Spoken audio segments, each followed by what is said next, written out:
Binubuhos natin lahat ng ating mga kaya para mapaganda yung mga program na ginagawa natin. At para mapansin, hindi lamang dito sa ating bansa, kundi sa full world, sobrang malaking achievement yun para sa ating lahat.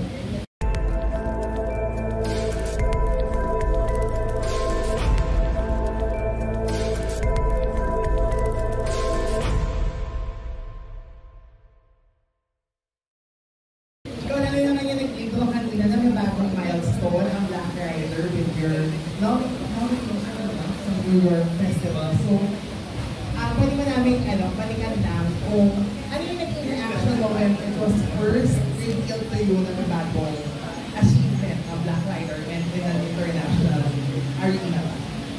Siyempre, sobrang nakakataba ng puso dahil sobre lahat naman tayo, binubuhos natin lahat ng ating mga kaya para mapaganda yung mga program na ginagawa natin. At para mapansin, hindi lamang dito sa ating bansa, kundi sa full world, sobrang malaking achievement yun para sa ating lahat. Parang lahat, sa totoo lang, lahat ng pagod, lahat ng hirap ng paggawa. Kasi syempre, pagka pinapanood natin, parang isipin natin, ang dali lang. Pero sa totoo lang, yung duration ng paggawa nitong Black Rider, kahit na pagsama-samahin lahat ng mga shows na nagawa ko before, ganun siya kahirap. Mahirap mag-mount ng action. Pero napapadali ito pagka nagpo-collaborate ang lahat. At yun yung may pagmamalaki sa grupo na ito. Wala na ipapataasan, lahat nagtutulungan, pantay-pantay. Kumbaga yun siguro yung naging sikreto kaya nangyayari yung mga ganitong bagay, kaya siya nakakuha ng ganitong klaseng achievement. So, yun, sobrang lalo nakakagana na magtrabaho. Lalo nakakagana na galingan palalo. Kasi, yun nga, hindi lamang dito sa ating bansa lang siya napapansin. Kundi kami sa ibang bansa. Kaya, yun, I'm very lucky na maging parte ng programa na ito. Makabilang sa cast ng napakauhusay. At of course, sa direction, Direct Ronel, to our bosses sa public affairs. Congratulations sa ating lahat. Dahil, kumbaga masabi ko na deserve din natin lahat ito. So, if your co-stars or the cast members of Black Rider, bago mag-enter sa bagong chapter, nakita naman natin parang medyo may purge na nangyari. Ang daming characters na nawala, ang daming nakatay. So, gano'n naging kahirap parang sa'yo na kung paano doon sa mga nakasama mo na co-stars before, and gano'n din kahirap i-shoot yung mga chapter, isa-isa na silang nawawala, pinakamay mo. Well, siyempre,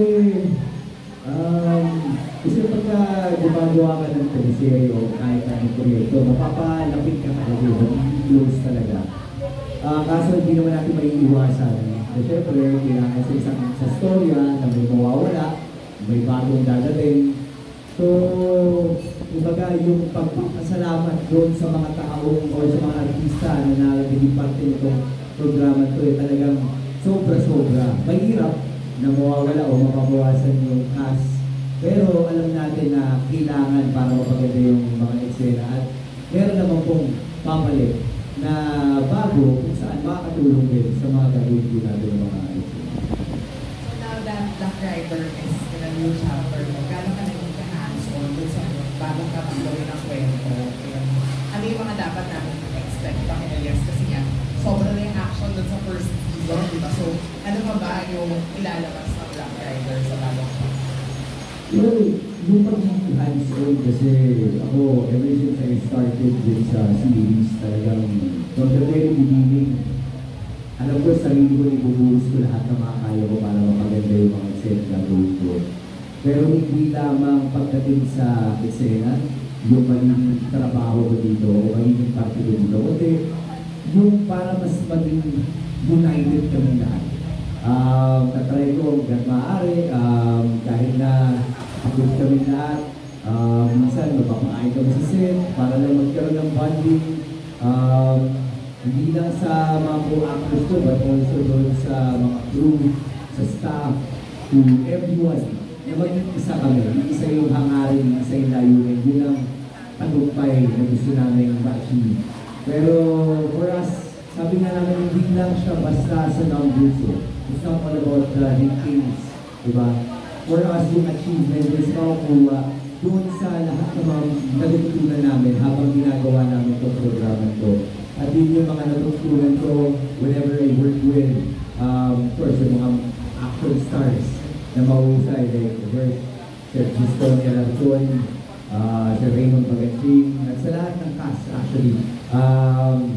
May mga natutunan ako every time na nakaka-explain ako sila. So, yun for me yung achievement ng Black Rider na habang buhay ko gagawin. Yung aabangan sa new chapter. Siguro ang aabangan nila dito sa new chapter, bukod doon sa maraming mga bagong babak na lalabas dito sa Black Rider, mas magiging ma-action. Ang daming mga plot twists na hindi natin inaasahan pero mangyayari dito sa Black Rider. May mga bagong kalaban, may mga magsasaling puwersa ng mga kalaban kung saan talaga mahihirapan si Black Rider kung paano niya haharapin yung mga kalaban. So, actually ang dami, marami talaga. Siguro yun yung gustuhan ko rin dito sa programa ko eh. Hindi kami nagsisettle sa okay na yan, maging maganda naman na yung takbo natin, tuloy-tuloy na lang natin na hindi. Lagi naghahanap. Of course, yung creative team natin, yung mga bosses natin, directors, lagi kami may hinahanap na mga bagay kung saan meron kami ng bago may papakita sa mga namin. Maraming salamat po sa inyo kasi talagang hindi po kayo nagsasawa na supportahan po kami. Nababasa ko po yung mga tweets nyo, first sila Tito London, sila Tita Rosa, mabasa ko sa mga posts na talagang everyday nag-propose sila para po i-promote yung Black Rider. Sa inyo po lahat, actually, hindi ko na po kayo isa-isa pero from the bottom of our hearts, maraming salamat po. At sinisigurado po namin na hindi nyo rin po magsisisigan ang pag-promote po sa amin dahil patuloy po na yung pag-ugatigin ang aming mga ginagawa. I'd like to thank of course sa aming mga bosses din from GMA Public Affairs. Maraming salamat po sa isang oportunidad na pinagkatiwala natin sa amin itong Black Rider. To our creative team, first to our head writer, Sir Erwin. Sir Erwin, maraming salamat. Sir Neil, thank you so much. To the cast, to our directors, ng mahusay, Director Richard, talagang very passionate po sila sa paggawa ko ng aming programa. To our to my co-actors, maraming salamat. Hindi ko man araw-araw nasasabi kung gaano ka-grateful na makatrabaho kayo. Pero sobra nagpapasalamat ko ako dahil kitang-kita ko yung pagmamahal